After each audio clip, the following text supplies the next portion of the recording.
by the light switch, who watches over you. Make a little birdhouse in your soul, not to put too far. Hi, I'm Karen Peterson from 365daysofcrockpot.com. Today I'm going to be teaching you 5 things that you may not have known that you can do with your Blendtec blender. The first one that I love and do all the time is grinding wheat into flour. I use this for pancakes, cookies, breads, whatever. You don't need a expensive wheat grinder to grind your grains. The first thing that you do is just going to put about 3 cups in the bottom of the wild side jar, and then you're going to put it on the highest speed. So 50 seconds later, you have flour. So perfect for fresh bread and such. Okay, so the next recipe that I'm going to be showing you how to make that you may not have known that you can do with your Blendtec blender is actually make soup in the blender. Now, I'm not just talking about pureeing some stuff together and then heating it up on the stove. I'm talking about the fact that the blades go so fast on this Blendtec blender that it actually heats your soup for you. So this is one of my very favorite soups. I've been making it non-stop lately. It's a roasted red pepper soup, and it's super easy and simple and tastes awesome for dinner. So I've already put all the ingredients in here. If you'd like the recipe, you're welcome to go to my blog to find it, 365daysofcrockpot.com.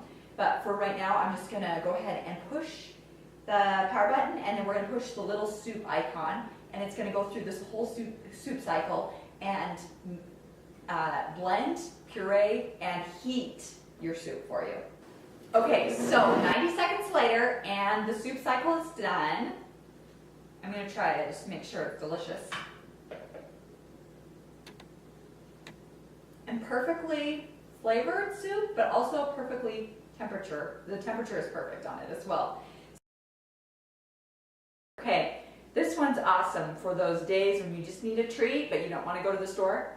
Ice cream in your Blendtec. I just put some half and half in the bottom, a little bit of sugar and some berries. And then I'm just gonna push the ice cream button. Okay, so after the cycle is complete, you're just gonna wanna make sure that it got mixed up well enough.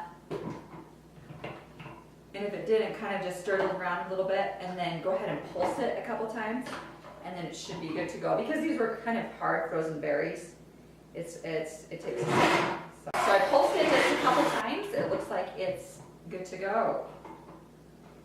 It's kind of like a sorbet. Let's try a little bite and see. That's delicious. Yum. So that recipe will be on my blog, 365daysofcrockpot.com, but basically it's just half and half, a little bit of sugar and some frozen berries. Okay, this next tip is going to blow your mind. I love this because so many times when I'm about to make some frosting or something, I'm out of powdered sugar. What are you going to do? You don't want to run to the store? You can make powdered sugar out of regular sugar. Simply get a cup of regular granulated sugar, take out the little vent thing on the top of your Blendtec, push the batter, and then quickly replace the top.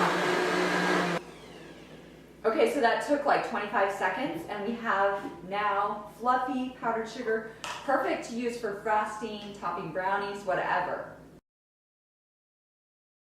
Okay, for the final tip, this is one of my very favorite things. It's making sausage in your blender. Okay, so we're gonna start out with a pound of chicken breasts cut up into little cubes. Okay, I'm gonna put half of that in the bottom of the Blendtec. Okay. And then I'm gonna put a bunch of seasonings on top of that. I'll have this recipe on 365daysofcrockpot.com. And then finally we're going to put a tablespoon of maple syrup in there with it. This sausage is good for breakfast or for whatever you want it for.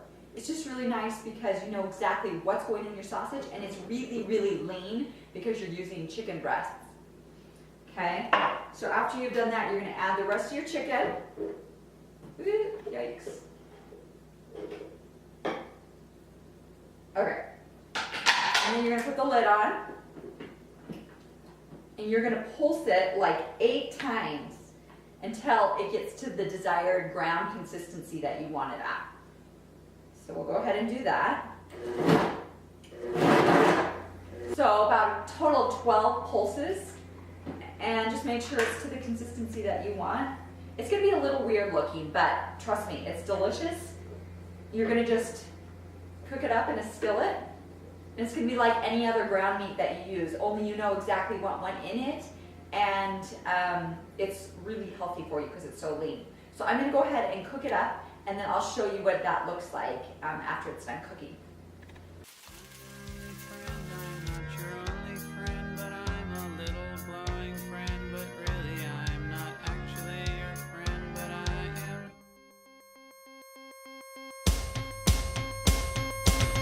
Blue canary in the outlet by the light switch, who watches over